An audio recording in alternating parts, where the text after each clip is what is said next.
ಇನ್ನು ಮುಂದೆ ನಿಮ್ಮ ನೆಚ್ಚಿನ ಧಾರಾವಾಹಿಗಳ ಫುಲ್ ಎಪಿಸೋಡ್ಗಳು ಸನ್ ನೆಕ್ಸ್ಟ್ ಆಪ್ನಲ್ಲಿ ಮಾತ್ರ. ನೀವೆಲ್ಲ ಕರೆದ್ರೆ ನಾನು ಬರ್ತೀನಿ ಸರ್. ನೀವೇನೇ ಕೇಳಿದ್ರು ನಾನು ಉತ್ತರ ಕೊಡ್ತೀನಿ ಸರ್. Thank you.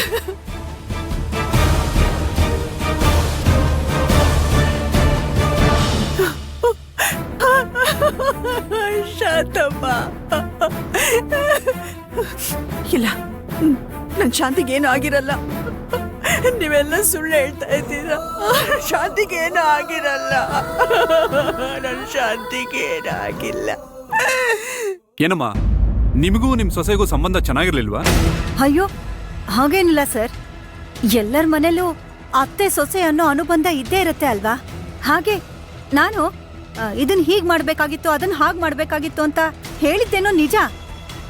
ಆದ್ರೆ ಅವಳು ಬೆಟ್ಟದಿಂದ ಬಿದ್ದು ಹೋದ್ಲು ಅಂತ ಗೊತ್ತಾದ ಕ್ಷಣದಿಂದ ನನ್ ಕಣ್ಣೀರಲ್ಲಿ ಕೈ ತೊಳಿತಾ ಇದ್ದೀನಿ ಸರ್. ಅವಳು ಕಾಣಿಸ್ತಾ ಇಲ್ಲ ಅನ್ನೋ ನೋವು ನನ್ ಕೈಲಿ ತಡ್ಕೊಳಕ್ ಆಗ್ತಿಲ್ಲ ಸರ್.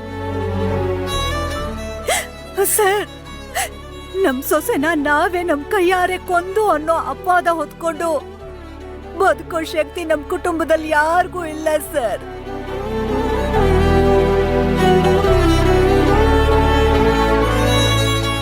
ನಾನು ಅವಳಿಗೆ ಬುದ್ಧಿ ಹೇಳ್ತಾ ಇದ್ದಿದ್ದೇನೋ ನಿಜ. ಆದ್ರೆ ಈಗ ಅವಳು ನಮ್ ಕಣ್ ಮುಂದೆ ಕಾಣಿಸ್ತಾ ಇಲ್ಲ ಅನ್ನೋ ನೋವು ನಮ್ಮೆಲ್ಲರನ್ನು ತಿಂದು ಹಾಕ್ಬಿಟ್ಟಿದೆ ಸರ್. ತಿಂದು ಹಾಕ್ಬಿಟ್ಟಿದೆ. ಈಗ್ಲೇ ನಮ್ಗಿರೋ ನೋವು ಸಾಕು ಸರ್. ಇನ್ನು ನಮ್ಗೆ ಚುಚ್ಚು ಮಾತನ್ನ ಆಡಿ ನಮ್ಮ ಮನ್ಸನ್ನ ಮತ್ತಷ್ಟು ನೋಯಿಸ್ಬೇಡಿ. ನಮ್ಗದನ್ನ ತಡ್ಕೊಳ್ಳೋ ಶಕ್ತಿ ಇಲ್ಲ. ಇರ್ಲಿ, ಆ ರೀತಿ ನಾನು ನಿಮಗೆ ಯಾವ ಪ್ರಶ್ನೆನೂ ಕೇಳಲಿಲ್ಲ. ನೀವು ಸಮಾಧಾನ ಮಾಡ್ಕೊಳ್ಳಿ, ಏನು ಟೆನ್ಷನ್ ತಗೊಳ್ಬೇಡಿ. ಶಾಂತಿ ಅವ್ರ ತವ್ರ ಮನೆ ಕಡೆಯವ್ರು ಯಾರಿದ್ದಾರೆ?